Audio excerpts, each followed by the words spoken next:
Wave length, ये word क्या होता है?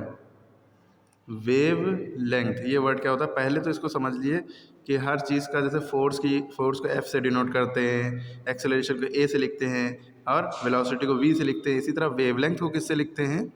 वेवलेंथ को उल्टे वाई से लिखते हैं इससे उल्टा वाई, इसको पढ़ते हैं लैम्डा। क्या पढ़ते हैं?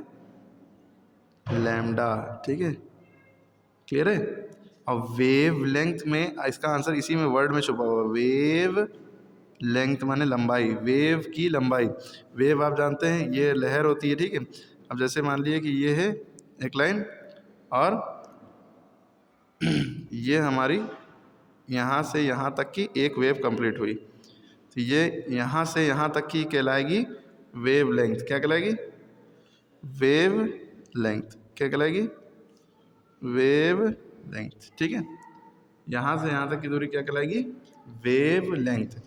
और अगर वेव और लंबी बनी हुई है, अगर वेव ऐसे बनी हुई है, यूँ करके यूँ बनी हुई है, यूँ करके यूँ बनी हुई है, ठीक, तो यहाँ से यहाँ तक की वेव लेंथ हो गई।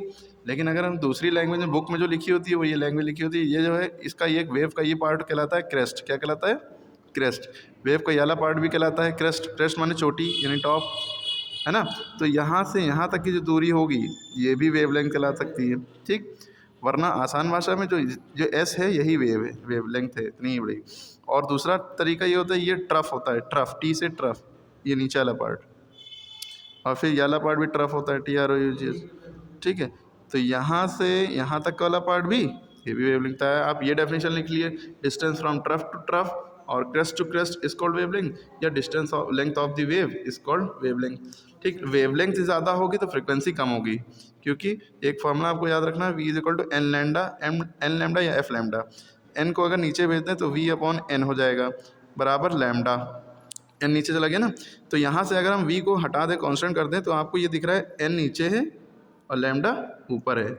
यानी कि यहाँ से एक बात समझ में आ रही है कि ये इसके इन्वर्सली प्रोपोर्शनल है, ये बढ़ेगा तो ये घटेगा, एक ऊपर एक नीचे होता है, इसे इन्वर्सली प्रोपोर्शनल कहते हैं। ये सिंबल होता है इन्वर्सली प्रोपोर्शनल का, है ना। यही डायरेक्टली प्रोपोर्शनल का भी होता है, ठीक। इससे ये बदलता है, ये बढ़ेगा ये घटेगा। अब आप n की वैल्यू कम रखते जाएंगे, जैसे n की वैल्यू 1/2 है तो वेवलेंथ 0.5 आएगी, सॉल्व करने के बाद 2 से 1 को डिवाइड करेंगे, ठीक है। अगर n की वैल्यू 1/5 है, मतलब n की वैल्यू 5 है, तो वेवलेंथ की वैल्यू 0.2 आएगी डिवाइड करने पर, तो 0.2 छोटा और 0.5 बड़ा, ठीक है। अरे 2 से 1 को आप डिवाइड करिए, नीचे जो होता है हमेशा वही बाहर रहता है, पॉइंट लगाया 0 बड़ा, 2 5 10, तो लैम्डा की वैल्यू कितनी आ गई? 0.5। इस केस में क्या आएगा? 5 से 1 को डिवाइड करिए, जो नीचे होता है वो बाहर रहता है, चाहे छोटा हो चाहे बड़ा, पॉइंट लगाया 0 बड़ा, 5 2 10। अब आंसर क्या है लैम्डा का? 0.2। क्या बड़ा? ये बड़ा ना, ये छोटा। यानी जब n की वैल्यू छोटी थी तो वेवलेंथ बड़ी आ रही थी, n की वैल्यू जब बड़ी हुई, n की वैल्यू जब बड़ी हुई तो वेवलेंथ छोटी आने लगी, 0.5 बड़ा, 0.2 छोटा। तो ये आई थिंक क्लियर हो गया होगा वेवलेंथ का कॉन्सेप्ट।